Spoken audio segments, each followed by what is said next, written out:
Nah, ini Nah, sebelum kita tutup, ini ada satu pertanyaan dari Mr. Ifeng.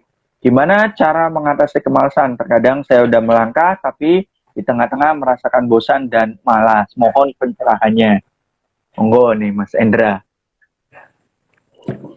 kalau dari sudut pandang saya, malas, bosan, berhenti, putus asa, atau apapun perasaan-perasaan negatifnya, itu sebabnya cuma satu, yaitu tidak menghasilkan.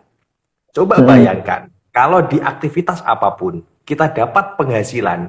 Penghasilan bukan berarti hanya sebuah nominal, tapi Hmm. penghasilan apapun yang kita terima. Tentunya tidak akan ada lagi kemalasan, tidak akan ada lagi namanya adalah kebosanan. Misalnya adalah Hmm. sebagai analogi saya ambil kolam.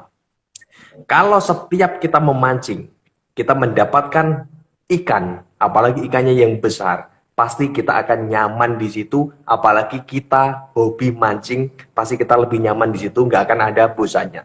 Kenapa kita bosan? Adalah ketika kita mancing, kita udah menghabiskan banyak waktu, banyak tenaga, banyak pengorbanan, namun ternyata kita tidak mendapatkan ikan. Itu yang membuat kita malas mancing di situ atau mancing di tempat yang lain, meskipun di tempat yang lain banyak ikannya.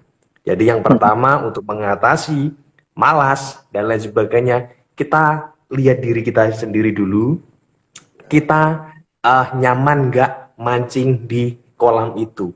Kita nyaman nggak untuk berjuang di tempat itu? Yang pertama adalah nyaman atau tidak. Ketika kita nyaman, baru kita melanjutkan. Kita uh, punya passion nggak di situ, hobi nggak di situ. Yang ketiga adalah kita bisa mendapatkan ikan atau tidak di situ. Ketika ketiga-tiganya ini tercapai, insya Allah kita akan nyaman karena kita mendapatkan feedback berupa penghasilan.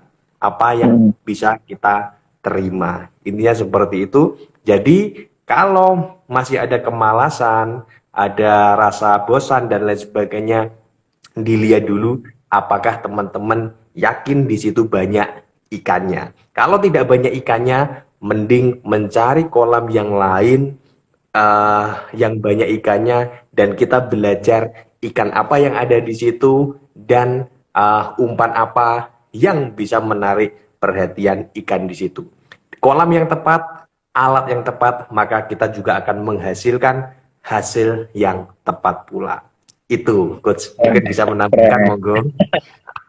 Oke, jadi kalau dari perspektif saya, dari sudut pandang saya, malas dan bosan itu pasti memiliki niatan baik karena mungkin kita mengalami sebuah kemalasan dan mengalami sebuah kebosanan karena kita memiliki tingkat stres atau tingkat kepenatan di mana kita di mana kita melakukan hal itu berulang-ulang kali dan kita sampai pada titik jenuhnya, dan di titik jenuh inilah kita membutuhkan sesuatu yang sekiranya apa yang membuat kita mau melakukan kembali, apa yang membuat kita ingin melangkah kembali, apa yang sekiranya membuat kita bisa lebih rajin lagi.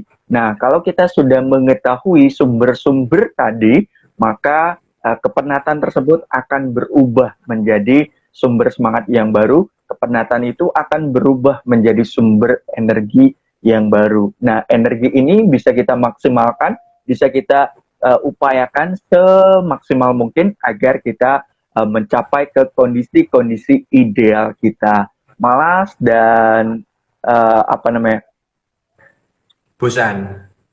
bosan ini memiliki sebuah niatan baiknya. Ya, kita